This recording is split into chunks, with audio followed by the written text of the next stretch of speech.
In Maranello, there's a bitter taste a few days after the Azerbaijan Grand Prix in the Ferrari racing department. Charles Leclerc's second place feels even more insufficient after the debriefings that took place following the Baku race. The expectation was to bring home another win after Charles Leclerc's success at the Italian Grand Prix, and according to the Maranello staff, the SF-24 was a couple of tenths faster than Oscar Piastri's McLaren. In Baku, the roles were reversed compared to what happened in Monza, with the red car winning ahead of a superior MCL-38. On the Caspian Sea, the excellent Oscar Piastri achieved the best result, leaving behind Charles Leclerc, who missed a big opportunity to convert his fourth pole position in the Azerbaijani capital into a victory. Without taking anything away from the 22-year-old Australian, who gave a masterclass in keeping a tough opponent like Charles behind for 32 laps after taking the lead with a textbook overtake, he made no mistakes, proving unassailable. Some have pointed out the rear wing flap that seemed to lift on the edges of the entry when the papaya car was speeding down the straights. Certainly, the questionable gimmick on the McLaren played a part in Oscar's second win, but Ferrari's debriefing speaks much more about a race lost than about a Grand Prix won by the Woking team. In the low downforce configuration of the SF-24, there was confidence in repeating Monza, but the Maranello team was not perfect in chasing the result. Charles Leclerc couldn't do the long run in FP2 because after the crash in the first free practice session, the steering box was replaced, and something didn't work as Charles expected. No experimental parts were tested. It wouldn't have made sense to introduce them in Baku, a tricky track for drivers who have to find the limit by brushing the barriers. But it was a problem that didn't allow the Monegasque to assess tire degradation, and he had to rely solely on the valid data gathered by Carlos Sainz. Charles Leclerc then did his part, securing a stunning pole position and leaving his opponents behind, more than 3/10 ahead of Oscar Piastri and half a second ahead of Carlos Sainz, equaling the 26 poles of a two-time world champion like Mika Hakkinen.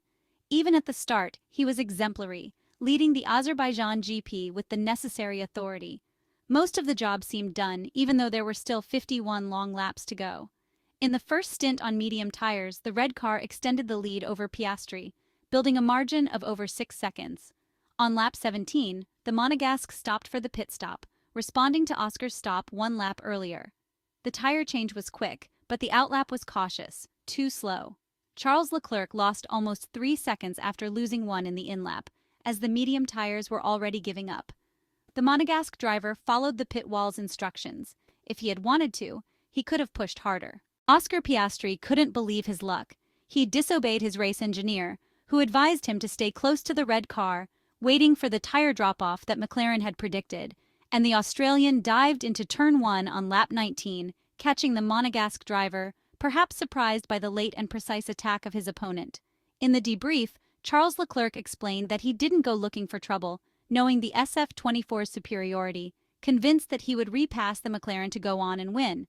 But as we know, that's not how it went. The Ferrari in dirty air lost efficiency, failing to find the necessary speed with the drag reduction system open to surprise the MCL-38 car. The more open flap of the McLaren was mentioned, but when analyzing the data, an interesting figure emerges. At the speed trap just after the final mini-bend, namely turn 20, past the halfway point of the long straight, Oscar Piastri reached 328.8 kilometers per hour, while Charles Leclerc didn't go beyond 325.5 kilometers per hour. At the finish line, just before the braking for turn 1, the McLaren hit 341.0 kilometers per hour, and the Ferrari SF-24 car, thanks to the slipstream, reached 346.3 kilometers per hour. The open wing of the papaya car certainly had an impact, otherwise why use it? But the numbers highlight a Ferrari that, in the acceleration phase on the straight, was slightly less incisive than the McLaren, even though the two cars were separated by just 6 thousandths in the fastest lap, favoring the MCL-38.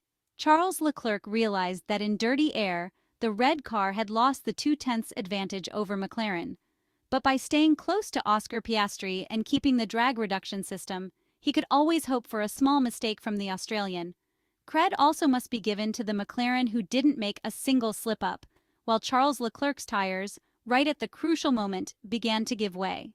Without the incident between Carlos Sainz and Sergio Perez, Charles Leclerc would have finished fourth, and that would have been a disappointment in a Baku weekend where he could have hoped for victory. In Singapore, Ferrari, coming off Carlos Sainz's win last year, approaches with the clear intention of taking their chances.